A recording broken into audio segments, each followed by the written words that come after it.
Welcome to the Visualize Meditations podcast, hosted by your friend Sasha Patil, a Chopra certified meditation teacher. The first step to creating the life of your dreams is to create a clear and compelling vision for what you want for the future. I'll be guiding you on visualization meditation so you can get clear on your deepest desires. Let's get started so you can turn your vision into a reality.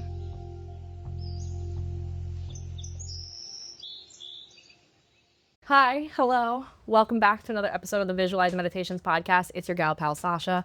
And to paint the scene for you right now, we are in Thailand. We're in Phuket. I'm here with my gal pal Shu-Mei.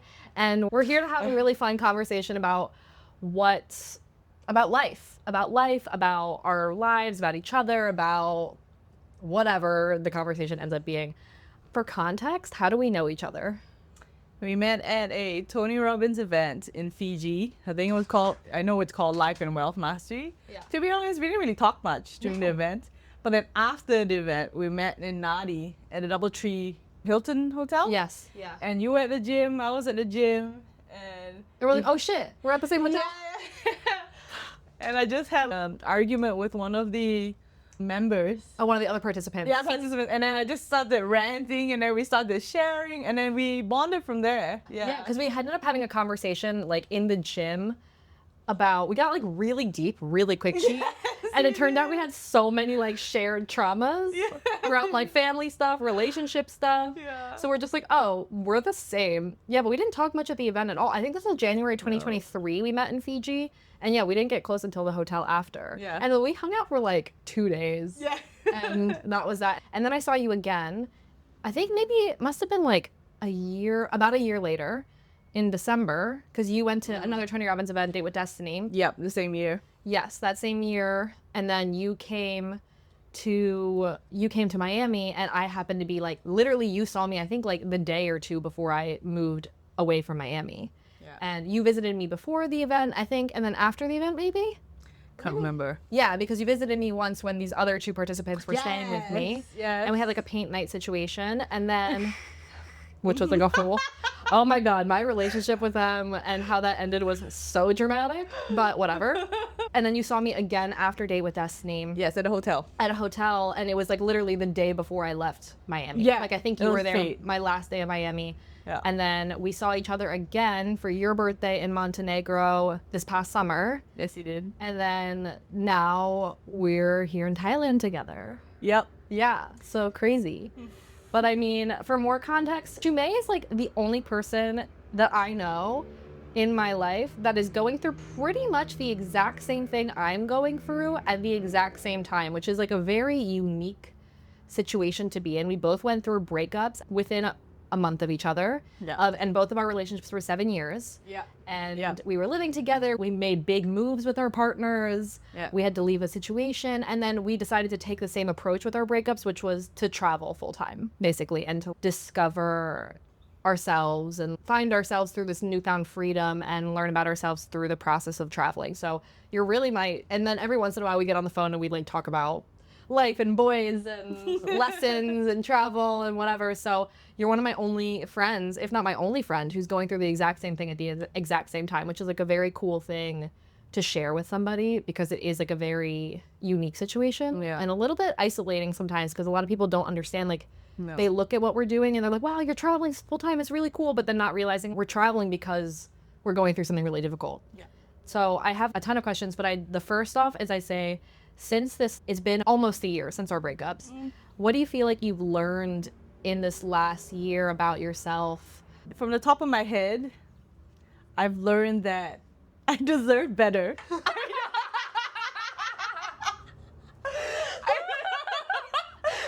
know, it sounds silly. Like, for example, so there's a lot of family trauma, childhood trauma, everyone has it, right? Yeah. And just in context is, I always thought that I deserve this much, and because my mother, my family says that this is what you deserve, right?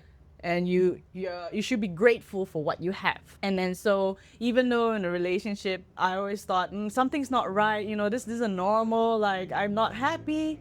But then when everyone around you says, no, this is normal. You should be grateful, appreciate what you have. You don't want to be that ungrateful little Not a little bitch. and go like, yeah. So you want to try to be grateful, and then but something still is missing deep down. So there's a hole that can't be filled no matter how much you try. Yeah. And so when I started traveling solo, and I had a lot of love and growth and connection that I wanted to fulfill. Like I lost that. It's a big chunk of my life that I lost, and I kept looking for it while traveling. Yeah. And when I worked on my self-worth and realized what I deserve, I start to attract really good people, and I get treated better. And once you've tasted greener grass, man, you cannot go back. Yeah, You're like, is this what life is supposed to be like? Is this how it feels like being treated right? And then you just go, you know what? I'm so happy I made the decision that I did, and now I know what it feels like to be treated right. I can't go back, and now I'll just go upwards from here. Like every now and again, you get dips where you go backwards, but it's never completely straight. It's like only up from here. It's really cool. It's like when you make that conscious choice to choose yourself. Things just start clicking. You have to make that choice every day and every moment. And the biggest one, I mean, for me at least, I assume it was for you, was like to leave my relationship. And funny enough, I also decided to leave my partner at a Tony Robbins event about a month before you went to your event. Was there like a light bulb moment for you at that event where you're like, oh shit, I need to choose myself? Was there like a moment like that? Not just that, but I needed to let it go. So this is a very specific moment. I realized it. So in January when we went to Life and Wealth, they had this little snippet of a relationship section. I remember. And they go, oh, okay, so I want you to close your eyes and imagine your future partner and life with that future partner. Blah, blah, blah.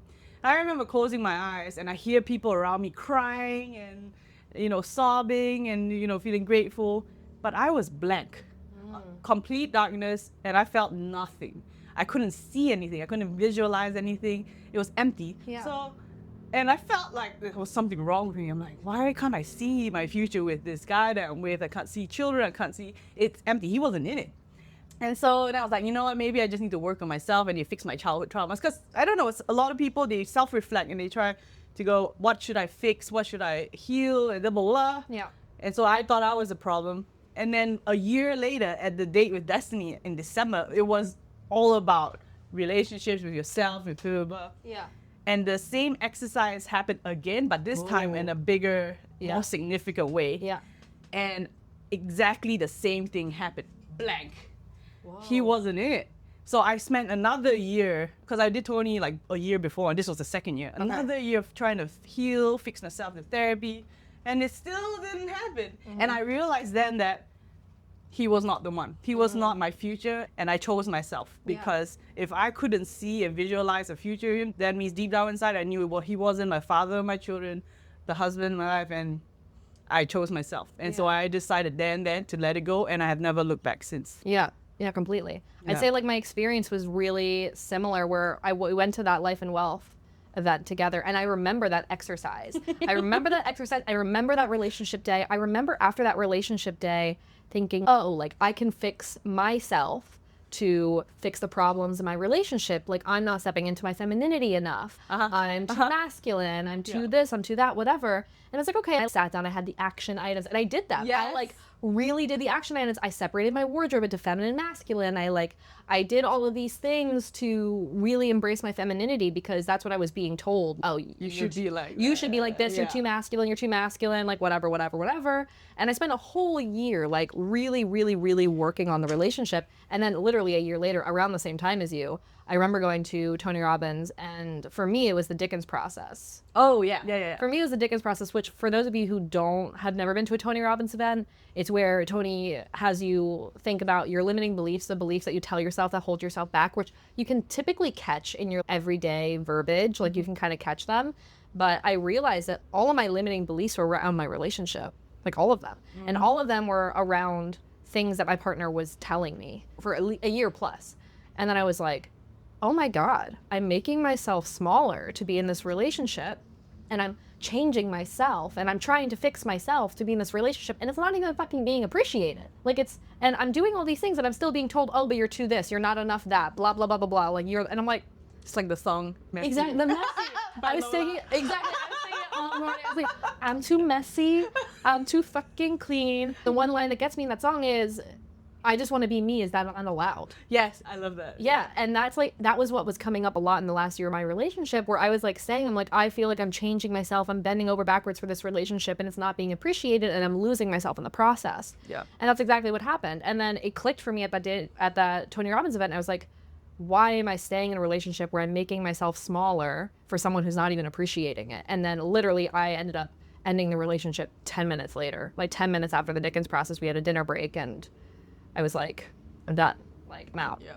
And like that, all the stuff that there was a lot of things that happened in that year between Life and Wealth in Fiji and that other Tony Robbins event at UPW. There was a whole year of things, like we were having issues for that whole year. We had kind of had issues like basically for that entire year. And like that's not something I'll talk about publicly at this point, but it's since then, again, same thing, choose yourself and never look back. And it's been a really painful process. Yeah.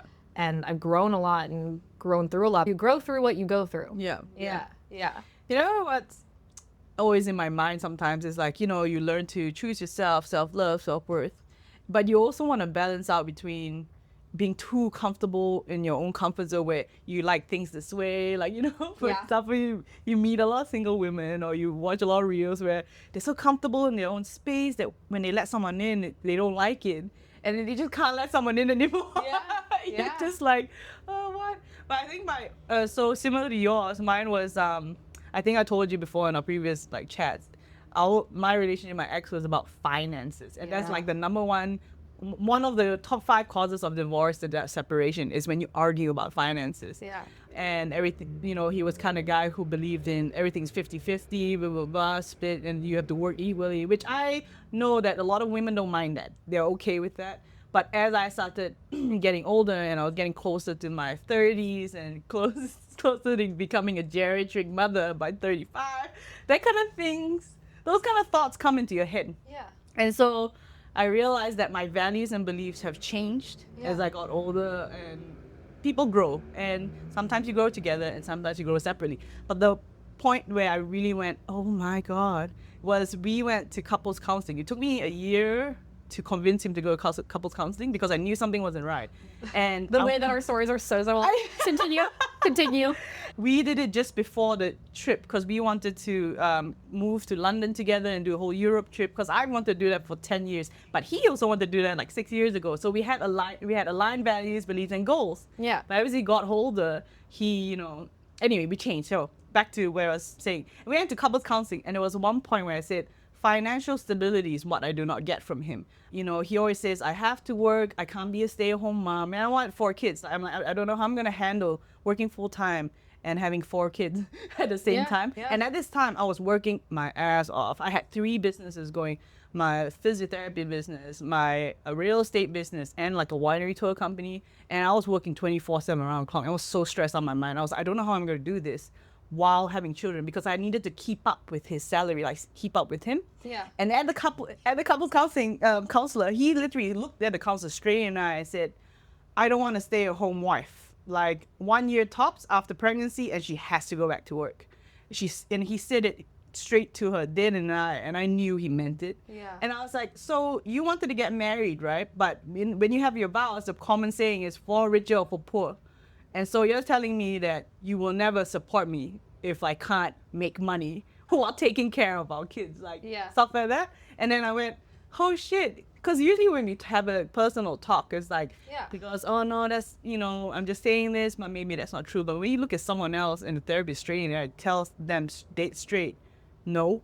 Oh man, I was like, okay, you're 7 years later. And this is not like when you're 25. This is 7 years later. Yeah. I was like, no, you're not the one. Yeah. I need someone who's going to be a father and a child. And, you know, like I said, every woman's different. I just knew that was not what I wanted. Completely. And it's like, I think sometimes people can undervalue the work of being a parent and being a homemaker. Yeah. Yes. Because that is like a full-time job and that is actual work, you know? And especially if you want 4 kids, like that's a lot of work, you know? Yeah.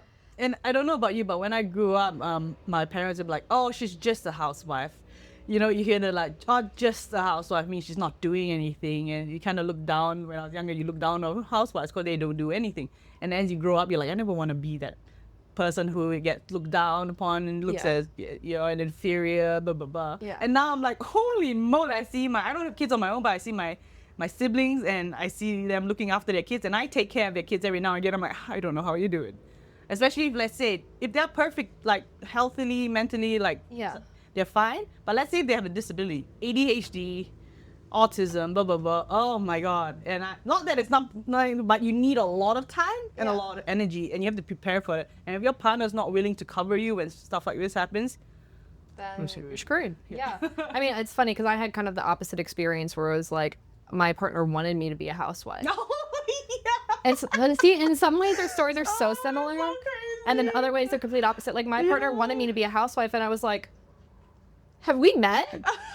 Have we met? Like, one of the things I was talking about, like literally since we met or since I've been alive, is like, I'm so career oriented. Like I consider myself a very ambitious person. Like you see me, like I'm traveling full time. I have a 9-to-5 job and I have my own business, and managing the three is like ridiculously difficult. But like, and I knew that he wanted someone who like wanted to be like a full-time homemaker, and like, and I can and he wanted to be a provider, and like I can admire that completely. And like there were parts of that I liked, and then parts of it where I didn't like the expectation that I had to be a homemaker. I didn't want to. Like I was very straight, and I had that same thing in therapy, but the opposite, where I looked at our therapist and I was like, I never want to be a stay-at-home mom. Like, I never want to be a full-time like mom and housewife. Like I never want that. And like maybe for maternity leave, but then I want to go back to work. Like and we have to make enough money to pay for someone to come support. Like that's not me. Yeah. And it just, you know, it's just a difference in values, and it shows the difference where like we can both want different things, and like that's really cool. Yeah. Yeah. But at the end of the day, it's like if you're not with a partner that's not aligned with your values and not aligned with what you want, then it's not going to work. Yeah. You know? Yeah. And I keep telling people that, you know, when I explain my situation with strangers, I go, there's nothing wrong with him. Like, I still respect him. I still love him. I think he's going to be a friend for life. But it's just our values are so different, and I can't give him what he wants. He can't give me what I want. And these are not just like, you know, buy me a mansion, a Ferrari, but these are just, I want to be able to look after my kids and not worry about finances.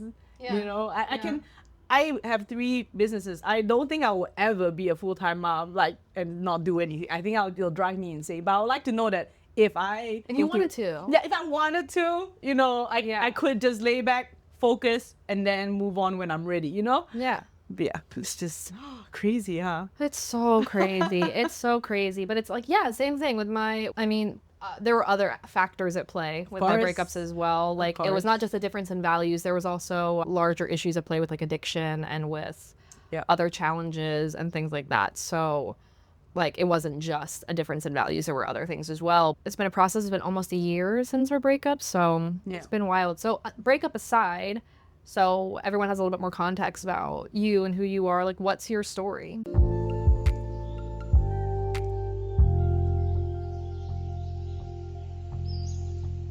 What story? You can interpret it however you'd like to, honestly. Some people say their story about what they're up to right now. Some people say the story about what's happened chronologically in their life. Any way you'd like to interpret it. What's your story? Okay, my story is, so I'm born and bred from Malaysia, moved to Australia. When did you move to Australia? How old were you? 19. You were 19? Yeah. Okay. Because I was wondering if you like grew up there. No. Okay. No, okay. That's you grew up in Malaysia. Yeah, I grew up in Malaysia. Okay. And then I moved to Australia, did my bachelor's, and then I lived there for 13 years. And I did physiotherapy. And in the healthcare system, when you graduated, it was really common to have a gap year in the UK. So you move for a year or two, experience life. It's like a gap year, but a paid gap year. You work, and then you make all your friends, travel Europe, and then you go back. But because I wasn't an Australian citizen, I couldn't just do it straight away. I had to work for it.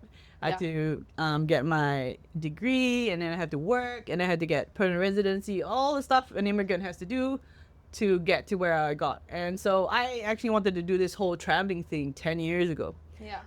But life got in the way, you know, you needed to do all these things, and COVID happened.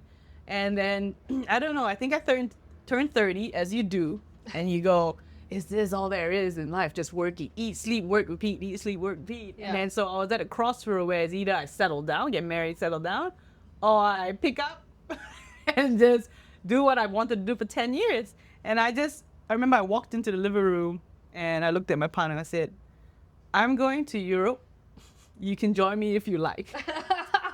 Yeah. It wasn't even and I remember he looked at me and said, wow, thanks for asking me. And this, like, asking me if we should go together, if I wanted to go with, like, you know. Yeah. You just said, this is what I'm going to do.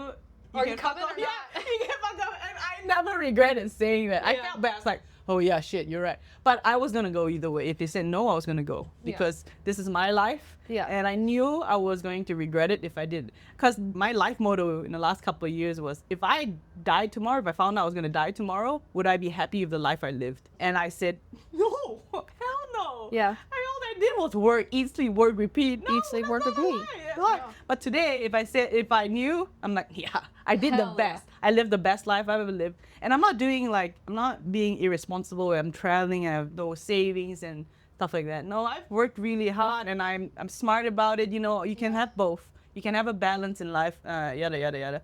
All right, where was I going with this? Oh yeah, so here I am. So that's why I don't know whether you wanted to do this travel thing for a while or whether since the breakup you went, yeah, I'm going to. It was something I was thinking about before because my partner and I were both fully remote.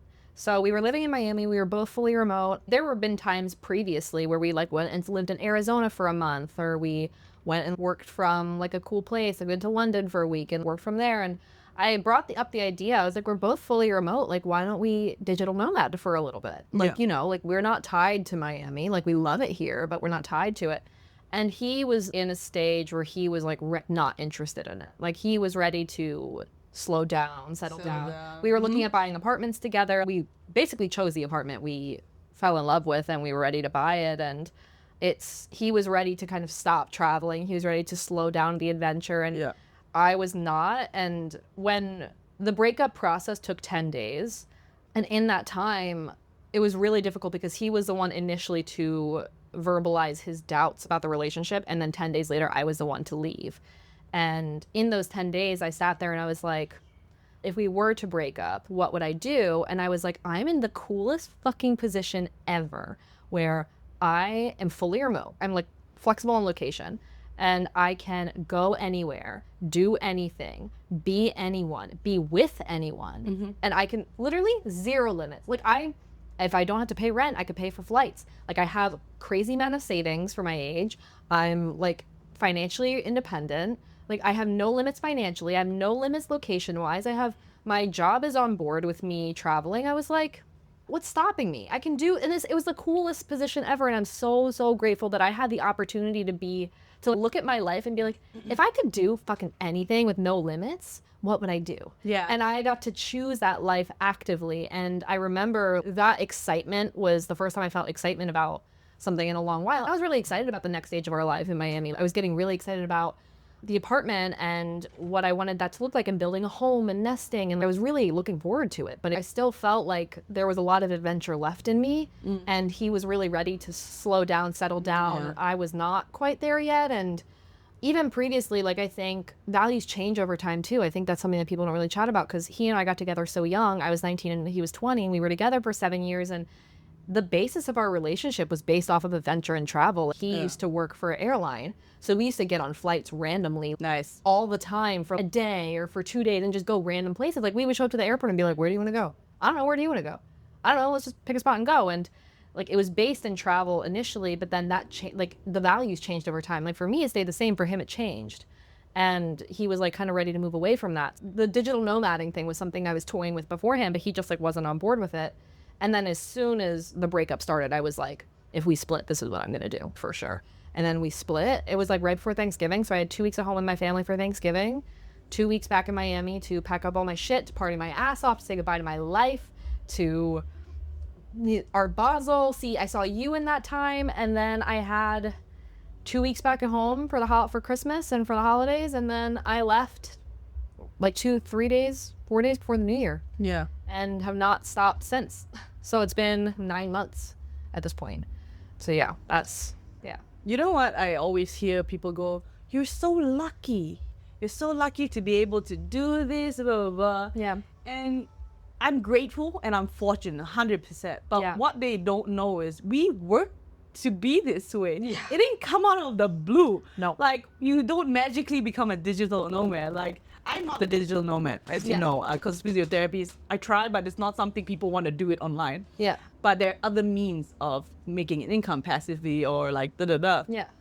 But like it's courage. And people don't know. And I know a lot of people who are literally working from home, Yeah. but they just don't have the courage to go and do stuff like Yeah. that. And that courage also to do something like that also comes with, its downsides. I remember the day or the week that I was about to leave Melbourne. Yeah. I was so anxious and stressed that I threw up like continuously. It was definitely not food poisoning, whatever. It was anxiety, because it takes a lot of psychological, you had to muster a lot of psychological courage to be alone, travel alone, and there's the uncertainty. Your stability is gone, the level of certainty, and, you have to be flexible, blah, blah, blah, which we are not that kind of person. Yeah, We I'm learning to be that way. Yes, you're learning. Yeah. Because I realized, like, I like things my way, and then when it doesn't go my way, I get frustrated and stressed. And when I travel, I used to book flights and hotels at least 2 weeks in advance. If not, I can't sleep. Yeah. But now I just like, that morning I wake up and I'm like, boom. And I realize like we can just leave things to fate sometimes. Yeah. And things will work out in your favor. It always works out in your favor. You're not silly. You're not going to do something silly, but most of the time things work out in your favor. Like, because you booked that flight that day, you met that person that day, and you will never have that business deal that day. Yeah. You know what I mean? Exactly. And it has happened before. I'm sure you've had situations like that. And you have, friends that you talk to and people that you can ask for advice because you just met them randomly. Yeah. And it doesn't happen. You have to make it happen. Fortune comes, meets you halfway, but you have to go for it. And I just can't stand people who are like, "You're so lucky, I wish you." I'm like, you literally could do it. Yeah. They're like, no. It's all the mindset. But it's not for everyone. It's not. It's not for everyone. And it's really hard. I think people downsize and downplay how difficult it is to travel full time and as a solo female traveler. Oh. Like, I think people downsize how difficult it is, and then they also, same thing, like, I get all the time, like, the jealousy from people, which, again, like, I am so grateful and so lucky to be in the position I'm in. Yeah. But that does not take away from the fact that it's fucking hard. It is fucking hard to not have a home. It is fucking hard to have literally every single relationship in my life be long distance. Yeah. It is fucking hard to manage full-time travel, a 9-to-5 job, and a business, and to feel like I'm constantly not doing enough for any of it. Yeah. It's really, really difficult. It's difficult to not know where the hell I'm living, to not know where you're resting your head at night. Also processing the grief of the loss of a relationship that was like the most important relationship in my life. Processing the grief of leaving my life in Miami out of fucking nowhere. Like, it's a lot of processing and a lot of going through a lot. And it's also like intentionally putting yourself to the extreme outside of your comfort zone in order to promote your own growth. Yeah, that sounds great on paper, but that means you're literally putting yourself in uncomfortable situations all the fucking time. Like, to grow, which is not always fun. It's a lot of jealousy, but also at the same time, yeah, people could do it. I think people kind of get stuck in, oh, this is what I have to do in life. I have to go to school, get my degree, work, eat, sleep, repeat, work, eat, sleep, repeat, and then eventually get married, have babies, and have them work, eat, sleep, repeat, work, eat, sleep, repeat. Mm-hmm. And it's like, the more I travel and the more I meet people who choose and design their own lives actively instead of it being prescribed to them passively and them just going along with it, the more I realize, like, you can truly choose any life you want. Mm-hmm. And of course, like, sometimes you're in a situation where you have to, like, work way harder to obtain that, but it's possible. Like, people have gone from literally 0 to 100. Like, people have literally created lives out of nothing, and, like, you can design your own life. Like, you can choose what kind of life you want and then actually go do it. Yeah. Like, if you're jealous of this life, go do it. But, like, at the same time, yeah, it does take a lot of bravery. It takes a lot of courage. And that's one thing, too, that I hear a lot from people is when I tell them, I landed here in Thailand and I met a solo female traveler who was, like, retired, I think, in her 70s. And she was like, "You're traveling by yourself?" And I was like, "Yeah." She's like, "How long are you doing this?" Like, 9 months. And she's like, "You're so brave." And I think, like, maybe I'm just so used to it at this point that I kind of forget. Yes. Oh, yeah, I'm literally on the other side of the world by myself. Yeah. Oh, shit. That is a pretty insane thing to do that does take a lot of fucking courage. Yeah. And I don't pat myself on the back enough for that. But speaking of which, because I've had that conversation with a lot of people, I would describe one of my 5 characteristics as brave. which I didn't think I would have before, but I think after this year, I definitely would. If you had 3 words to describe yourself, what would they be?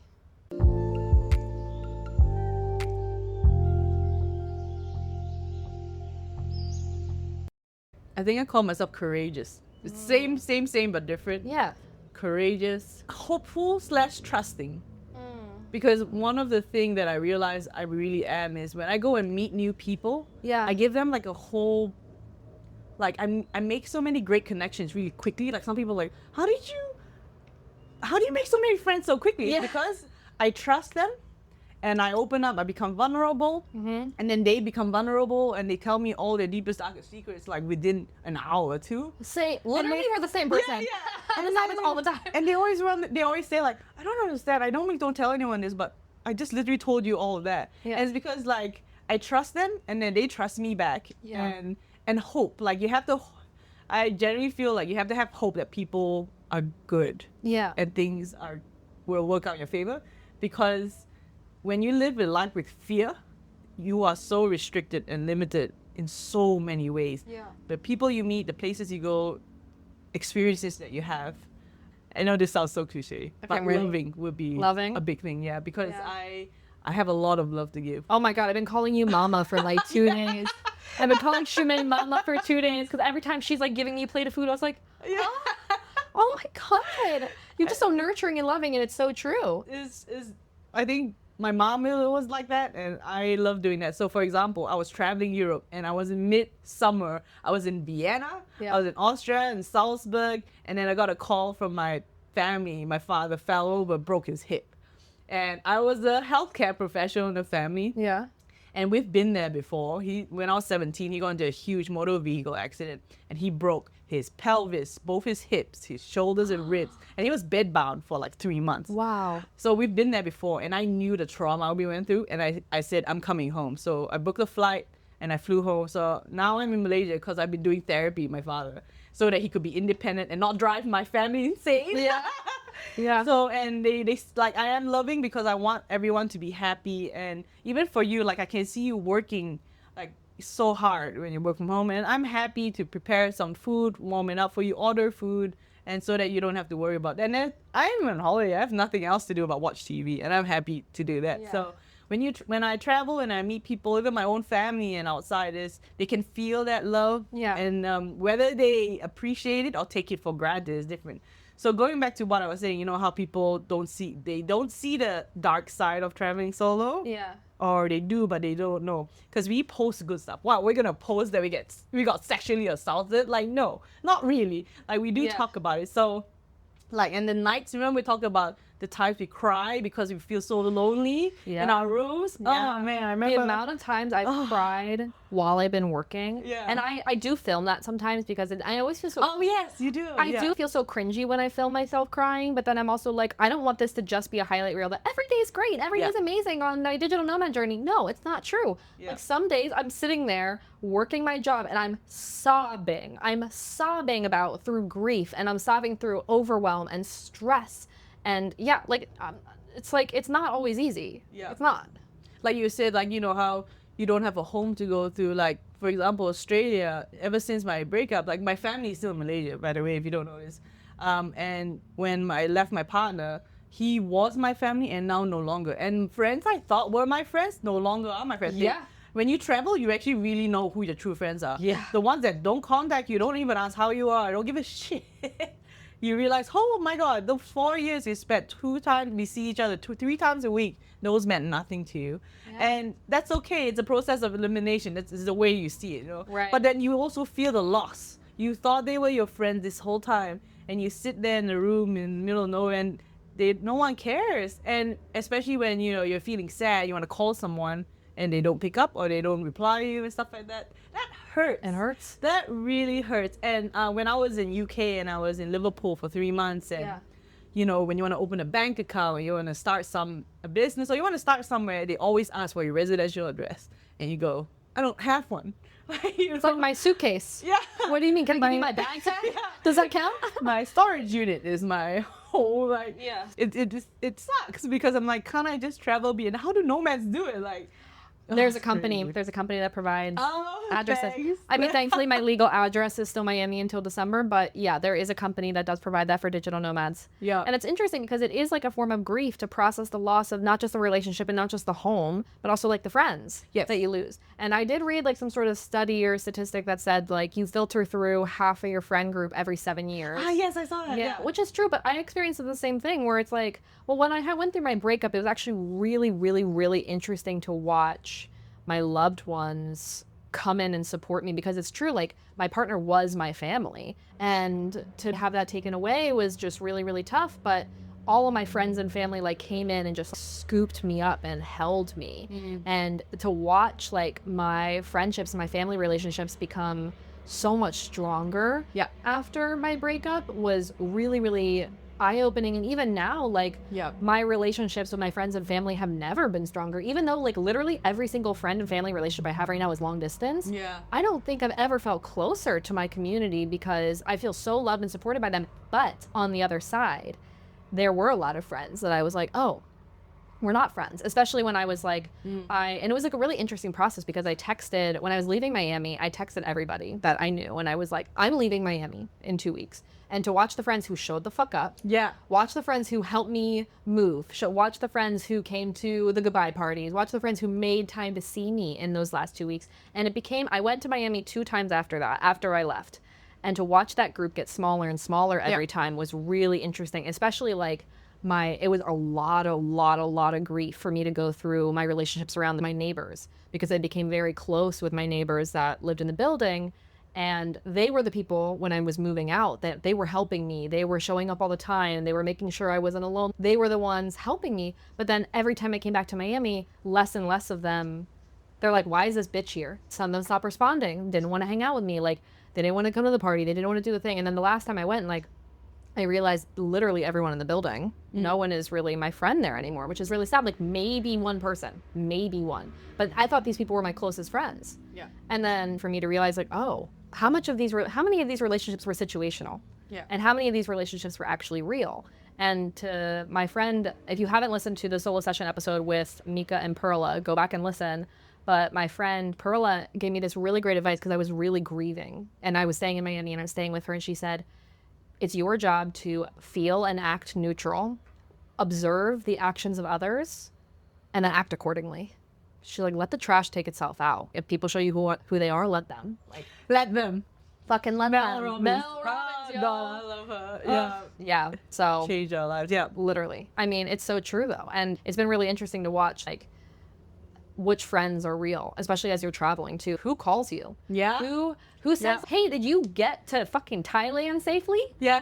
Or you lose your phone and your wallet, let me take care of you, or let me do this, or let me do that, or can I come visit you, or can we get on the phone and chat? Like, how's it going? Tell me about what the fuck is happening. Are you doing okay? Yeah. Yeah. And you see who the fuck your friends are. Yeah, actually, I feel bad because I forgot about my family. Like, when I went through my breakup, my mother flew to Switzerland, like London, and spent 2 or 3 weeks with me. I told her I'm fine, like, in denial stage. Yeah. Just I'm fine, and she was there. She knew, you can't go through a 7-year breakup, not need someone just to travel Scandinavia with me and spend time with her daughter for her 65th. But she knew I needed her. Yeah. And like, my family was there.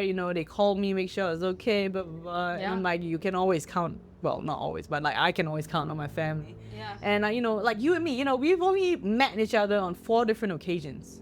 In Yeah. the span of 2-3 years. 2 2 years, yeah. But when we were going downhill, we called each other. We spoke on the phone for 1 to 2 hours. Not often, but we needed it. It helped. Every couple months. And we would just know subconsciously. Like, you would text me and be like, how are you doing? And I'm like, how did you subconsciously know that I've been crying all day? Yeah, What? yeah, Yeah.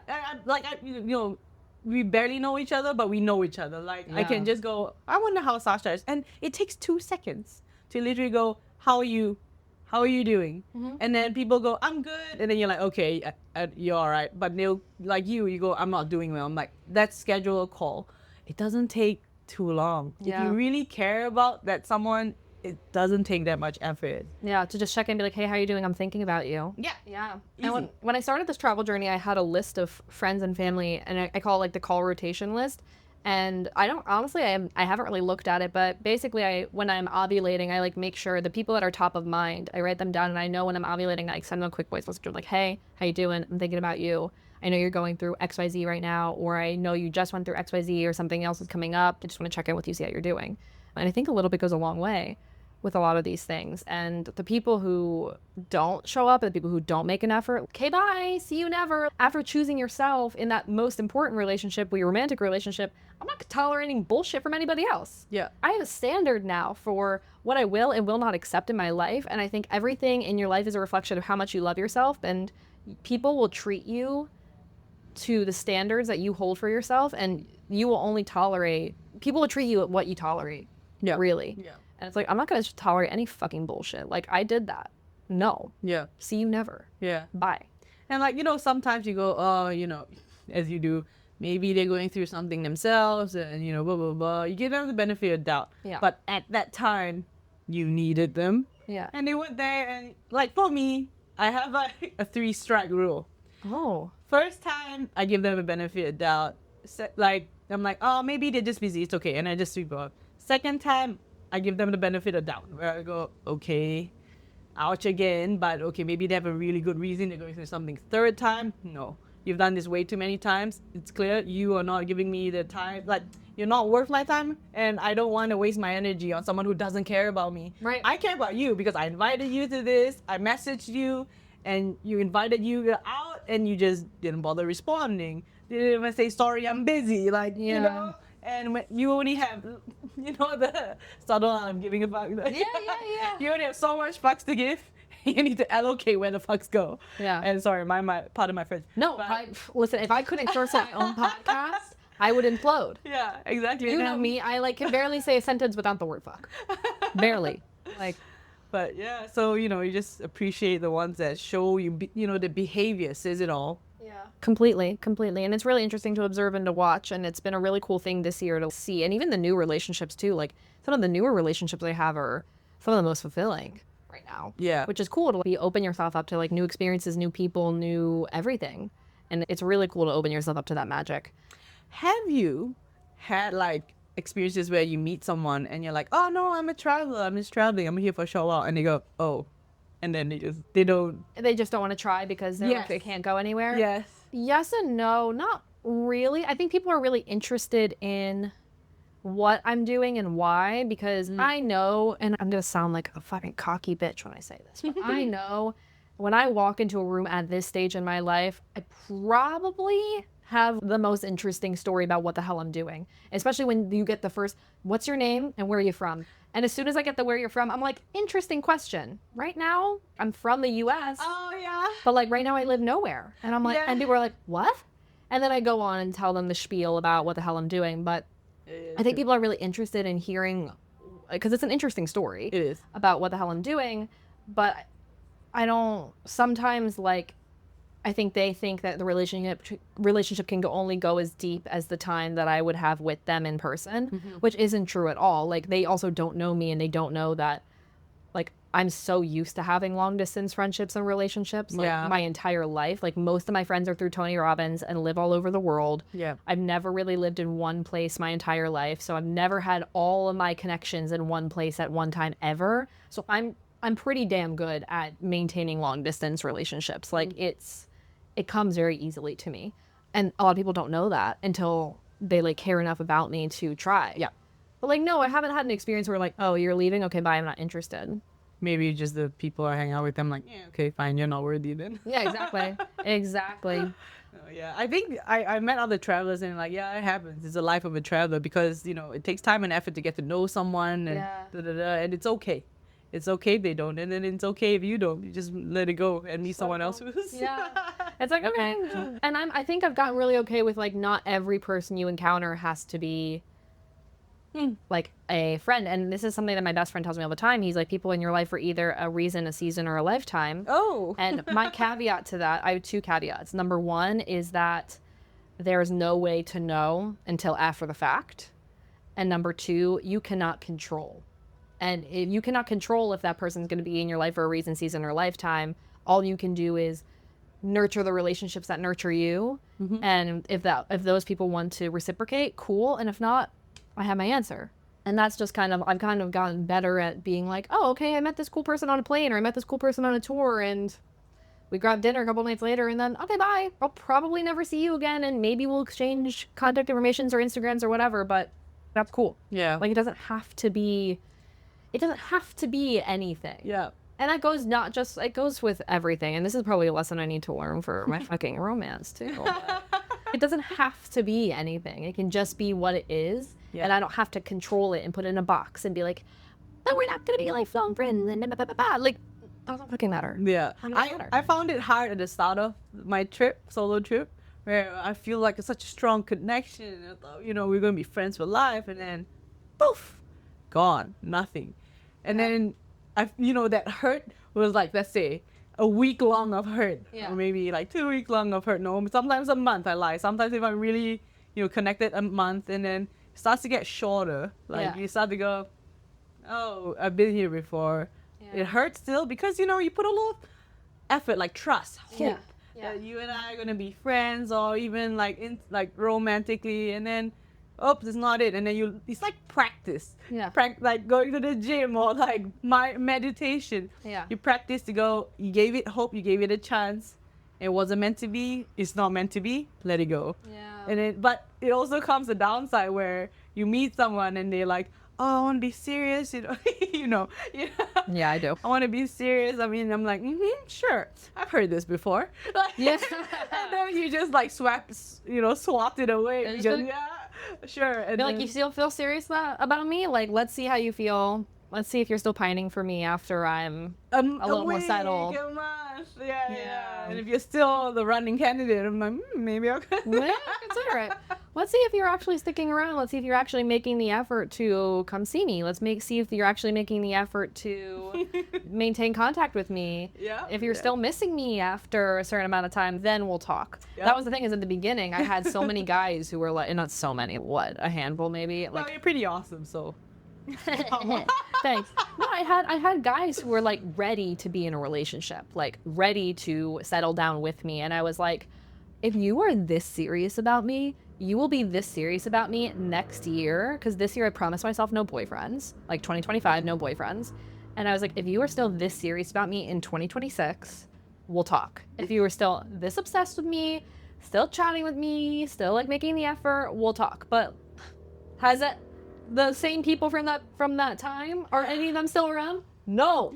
Hey, I've thought about this before. Okay. And I asked myself, would I do the same if the roles were reversed? The answer is no. Exactly right. But listen, if I was still thinking about somebody, if someone knew my rule, and if I was still thinking about somebody like a year later, I would probably reach out. I'd probably reach out like in 2026 and be like, hey, I know we like haven't talked, but like I'm still thinking about you. And like if that happens, Sounds well, like breadcrumb even me. if that happens, we'll talk. But I'm also just like, the people who were feeling that way about me, You knew. I don't know if I go for that anymore. Okay. Right. Yeah, that's not it for me. If it's meant to be, it's meant to be. Yeah, completely. And I think I'm in a spot right now where I'm not ready to start thinking about my next. I know we're in very different spots in that way, because like you are like ready to kind of be in that next stage of life. Not really. I Not say really? that, but I'm lying to myself. Like I say I'm ready, but then I still want to go to South America. I want to learn Spanish. Blah, blah, blah. I'm like, maybe in a year? Yeah. Maybe in a year, but not Yeah. right now. But like if you met someone in the process. Like, okay, so let's say I did meet someone in the process right now, but I'm like, no, I'm not ready. Yeah. I wanna, cause I remember, I've had a few where I was like, oh, potentials. And then my friend goes, oh, if they said like, let's do it right, like do it as a settle down right now, would you say yes? And I'm like, no. Well, what happens if that person's like, oh, you're going to South America, and I come with you?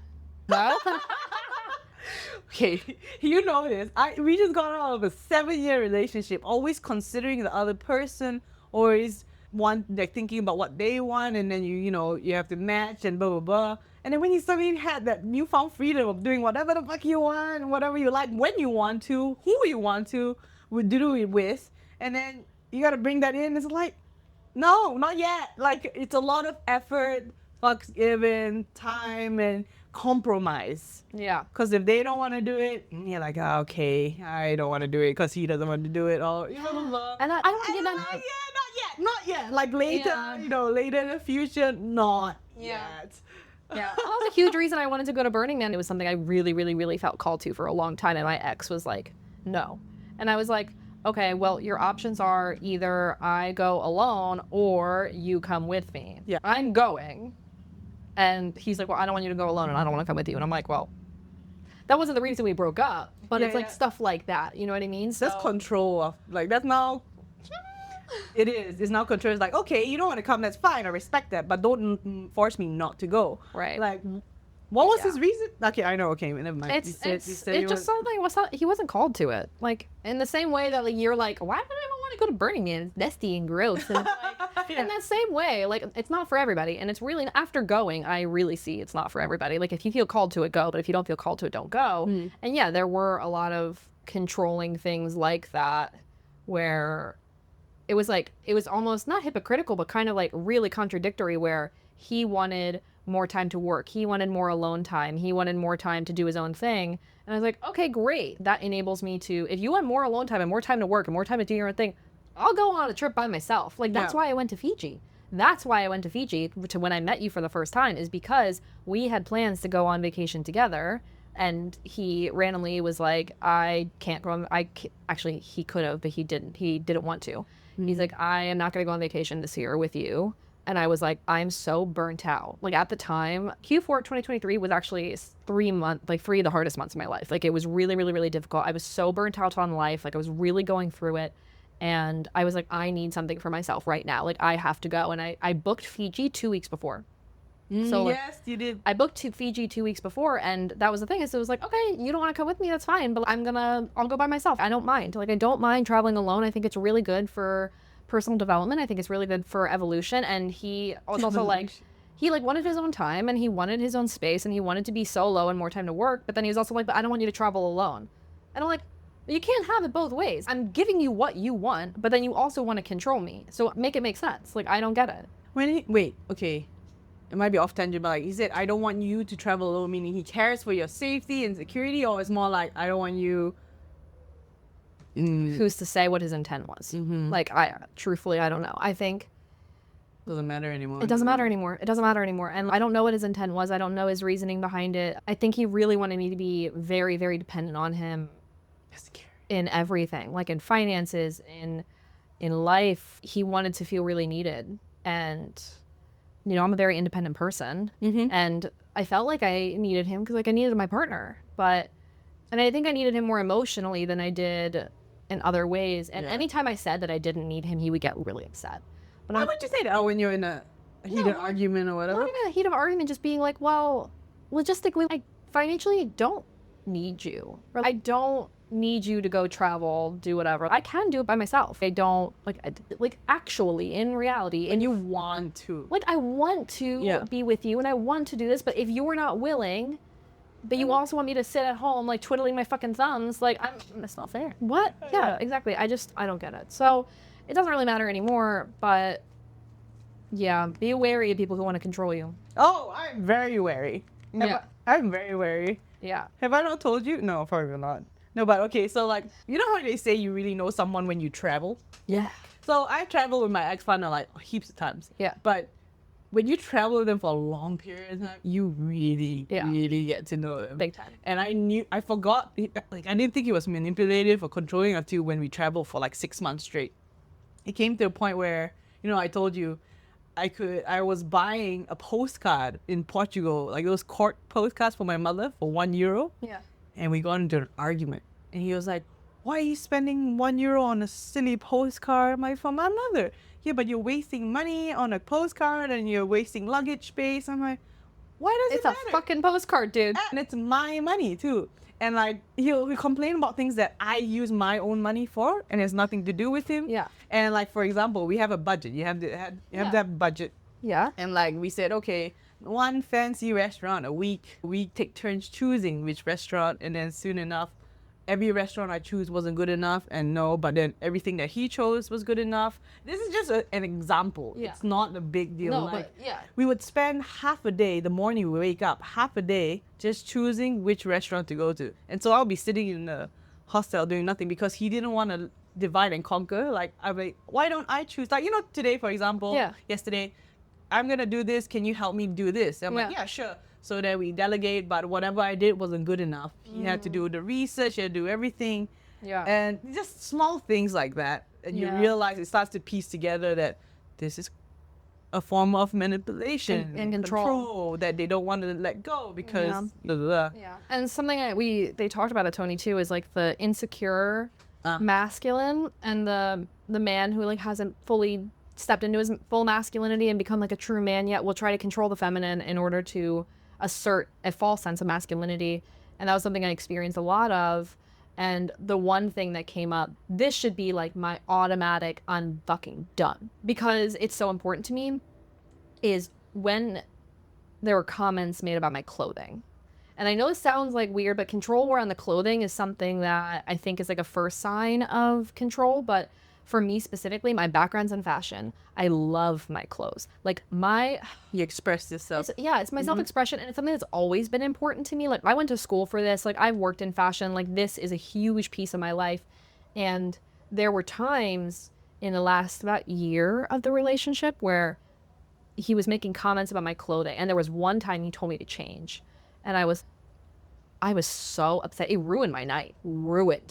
I did change, and then I was so upset. I was like, what? And I looked damn hot. Okay, I looked so good. I looked so sexy for date night, and then it was because I was wearing a blazer and it was too masculine. No, you're joking. What? Nope. I was wearing this like really sexy lingerie, this like corset. Like it was a proper lingerie corset and then a leather skirt, and I was like, this is too much for going out for dinner, so I put a little blazer on top. It's like a jacket. Yeah, it makes it and he told me to change. Because blazers are too masculine. Interesting. Hated when I wore pants, hated when I wore blazers because they were too masculine. And it's so funny that it's like, I was told for so long that I was way too masculine. And I'm like, I'm like a very feminist person. You are very I'm feminine. so in touch with my emotions. Even being me, being ambitious and career-oriented is, quote, too masculine. But the funny thing about that was, you want to know what my fucking career is? Guided meditations and a job in the beauty industry. I'm sorry. When I talk to upset customers all day, like giving empathy and giving them what they... I have the most fucking feminine jobs on the planet. Hello? Like, make it make sense. Anyway, I don't mean to be shitting on, like, airing out dirty details, but just things to look out for. Control, or telling you you're too much this or not enough of that. Or whatever, traveling with someone and, like, seeing all these little things of how they interact with money and how they... how they interact with you and you're like choosing things. It's interesting. We've met, like, everyone has not met a masculine woman, right? Yeah. And we are definitely not that kind of woman. Like, we are happy, we are smiling, we are loving, and I'm not saying that they are not loving, but, we have feminine energy. But I think because your success in your work and blah, blah, blah, definitely there was insecurities that he did not address. Yeah. And he was, what's the word? Not lashing out, but like projecting. You. Yeah. And you need to find someone who appreciates that, like finds and it encourages sexy. it. Yes. Encourages it, and like, because it's such a big piece of who I am, and someone who like lifts you up, and like the thing is like he is way more successful than I am, or was at the time, like, and is probably still now. But I will never ever ever forget. We were in therapy once, and he told me that if I was more successful than him, it would be a problem. Yeah. And it would not be okay. And I remember looking at our therapist. Our therapist, like, he was like, oh my God, Sasha, I've never seen your eyes getting that big. Like, it ignited this insane fire in me to be like, the person who's supposed to be rooting for you, your biggest cheerleader, is telling you that your success, the actual word was, what if I was more successful than you? Like, what happens if my podcast blows up and whatever? He'd be like, oh, well, that would be a problem. That'd be problematic if you were more successful than me. And I was like, what? Anyway, moving on from breakups, because there's a lot of stuff here that I'm not talking about, like, out of respect for him and out of respect for his privacy, which I totally could air out, but I'm not going to. totally could air on a whole separate side of this fucking breakup, okay? But these are just things to look out for.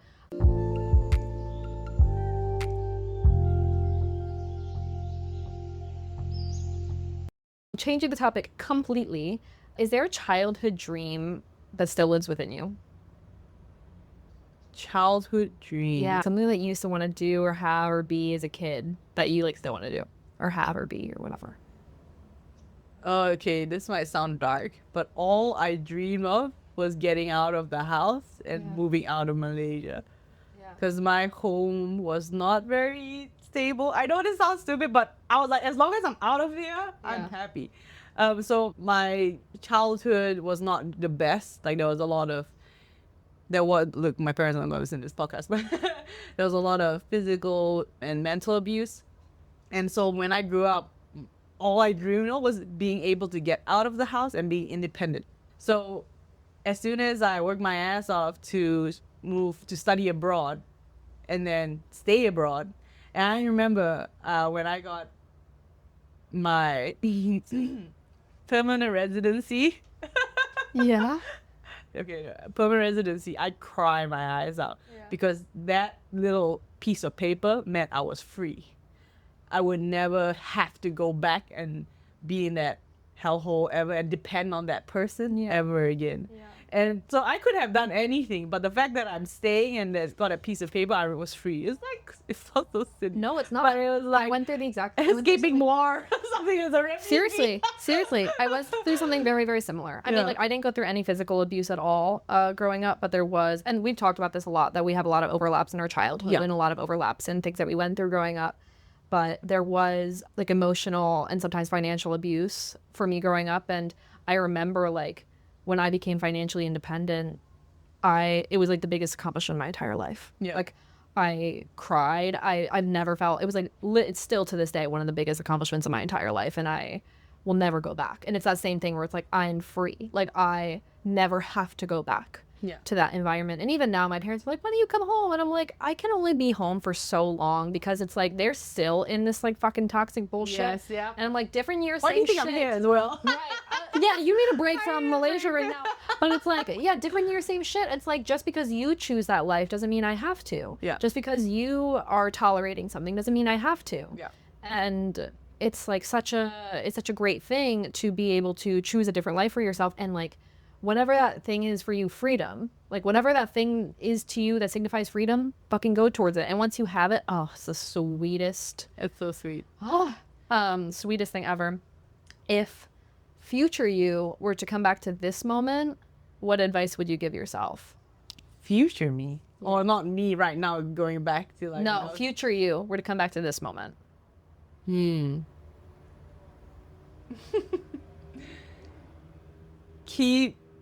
I would say keep doing what you're doing. We are here because of what you're doing right now. I would say that. And don't settle. Don't fucking settle. Don't settle. Don't settle for anything. Don't settle for shitty friends. Don't settle for a shitty career. Don't settle for a shitty relationship. Shitty family relationships. Don't settle for jack shit. For jack shit in this life. Have faith that things will work out in your favor. Don't settle. Oh my God, damn right. Okay, last question. I'm 27 now. If you could go back and give advice to your 27-year-old self, what advice would you give them? So I'm 32, 5 years. What would I tell myself? 30 is not the end of your life. To be honest, 30 onwards is your prime time. It is your prime time. The reason why I say that is because when I turned 30, all my friends around that time turned 30. I was enjoying the time of my life and they were shitting themselves. Like my sister, I told you this, okay? My twin, like from our birthday from 30 till now, like even before that, we would be on the phone wishing each other happy birthday. And she would cry, bawl her eyes out while I'm like, I'm in Spain. I'm having time of my life. And she'll be crying because she thought she'd be married with 2 kids 2 years ago. Like since she was 28. And because she hit 30 and then every year that goes by and she's not married with kids, she feels like a failure. And she hasn't achieved stuff in life. Like, I don't know, for you and me, we've lived a really good, our 20s, like we look back, I'm like, I live a really good 20s. I worked hard, but then because of that, I can live a life now, but I also partied. I worked my ass off, but I also partied and enjoyed my life and went traveling. Yeah. So that's why when I hit 30, I'm like, I had an awesome, like my 20s was awesome. Yeah. But if you were someone that, you know, you eat, sleep, work, repeat, and didn't do anything exciting, then you would be the one crying. You're wishing like, I haven't done anything with my life. I haven't blah, blah, blah. So anyway, at this rate that you're going and what I was doing, just keep going. You're doing well. Like you're doing great. Yeah. I would tell my 27-year-old that, like, you know, take the leap of faith. I think it was COVID when I was 27 anyway. Oh, so yeah. I just had to like, it will pass. And then as soon as it passes, I'm like, boom, out of here. Bye. Yeah, just be patient. Things will work out in your favor. Yeah, completely. But yes, 30s are your prime time. I'm fucking stoked. I know this sounds silly, but I remember I was like, you know, I was single. And then I was like, holy mother of God. I just realized that I'm young enough to look like I'm in my 20s, but I'm old enough to date people in their 40s. So I have that range of my dating pool just expanded. I was like, holy mother, I'm in my prime. It was amazing. Oh, man. Sorry. No, don't even. I was so happy. I was like, wow. And I thought I was old because, you know, after you turn 30, girls are like, oh my God, I'm turning 30. I got to think about settling down, getting married, finding a guy to settle down with and have kids. And then you're like, wait, no, I don't. I still got time. And then now with like technology, you can freeze your eggs and IVF. I mean, there's still other factors, but the chances of, you know, having kids later in life is higher. Yeah. Blah, blah, blah. So it's like, there's not as much pressure. I don't know. It's funny because it's like I am putting pressure on myself.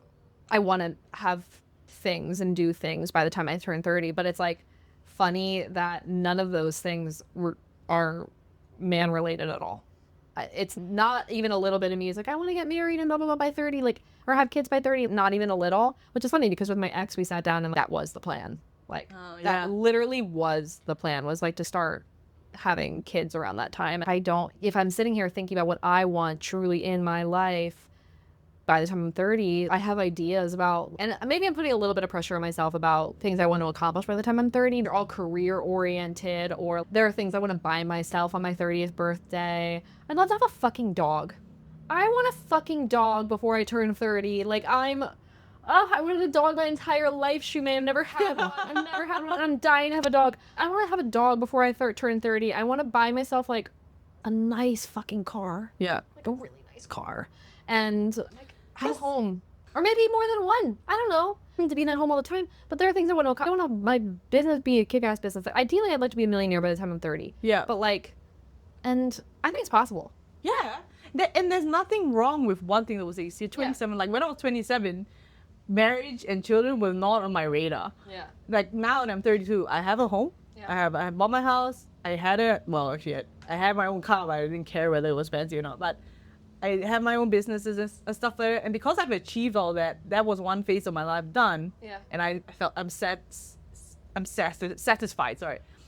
I'm satisfied. Yeah. And then now that I'm traveling, and then traveling was my goal next, and I'm traveling now, and I'm starting to reach that, like feeling like good, satisfaction. And you know, some people they will never be satisfied because it's something deeper than not fulfilling, right? I will never be satisfied. But like I'm hitting the threshold of like, you know what, I'm satisfied. And then now I'm thinking about settling down with finding a suitable partner and having kids and who's suitable. But before that was not in That's my not your radar. focus. But that, you know, that's so many girls are like focused on finding a man and having babies by the time they turn 30. Why do you think that is? I know you know why. Well, I know there's like a biological factor there, but I think it's societal pressure too. 100%.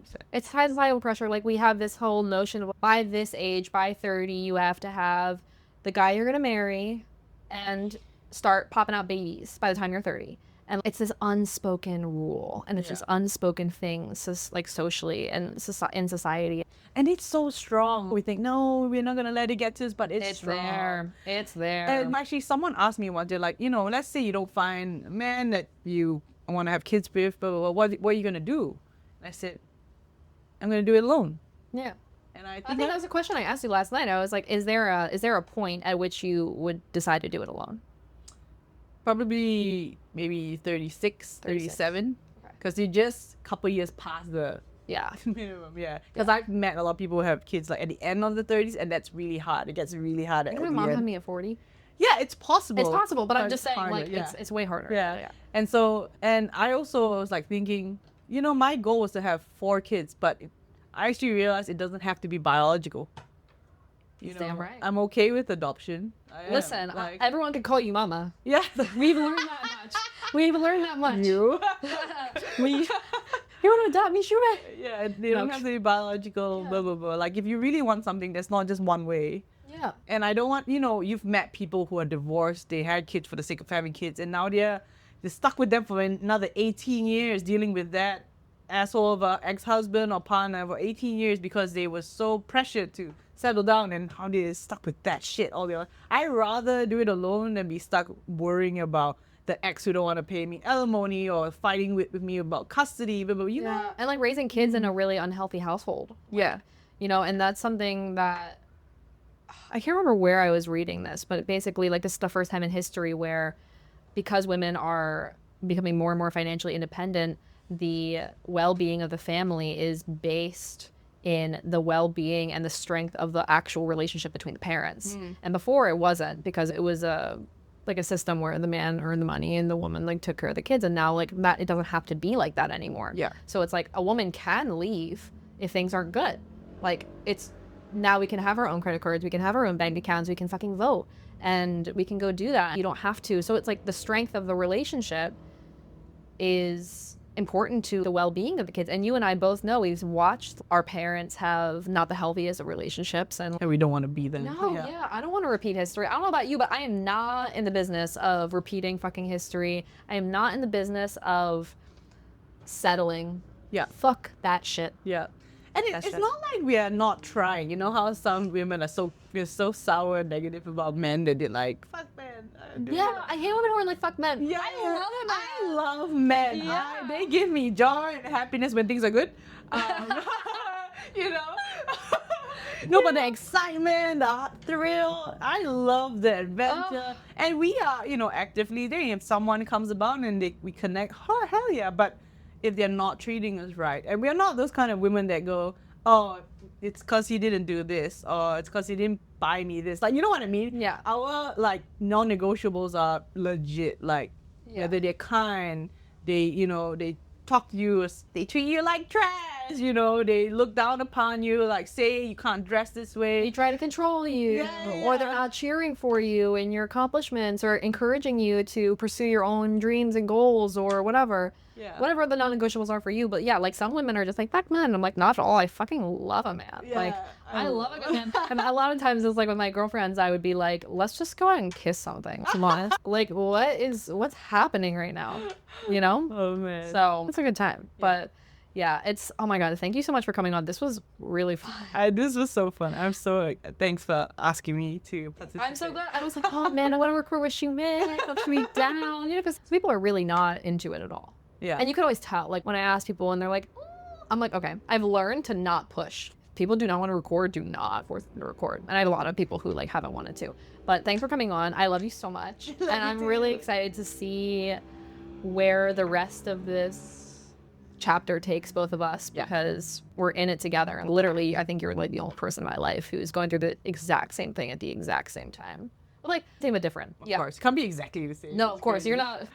Poor Shu-Mei was watching TV last night. I'm sitting there like, it's midnight. I just need to finish.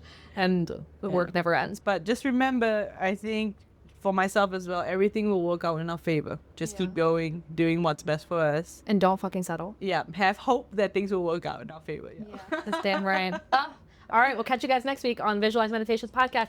Bye.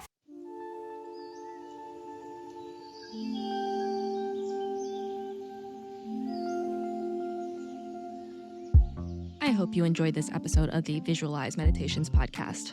Please follow, subscribe, leave a review, all of the good things. If you want to connect more, you can find me on TikTok and Instagram at Living Your Vision. So what are you waiting for? Get out there, create the life of your dreams, and we will see you next week.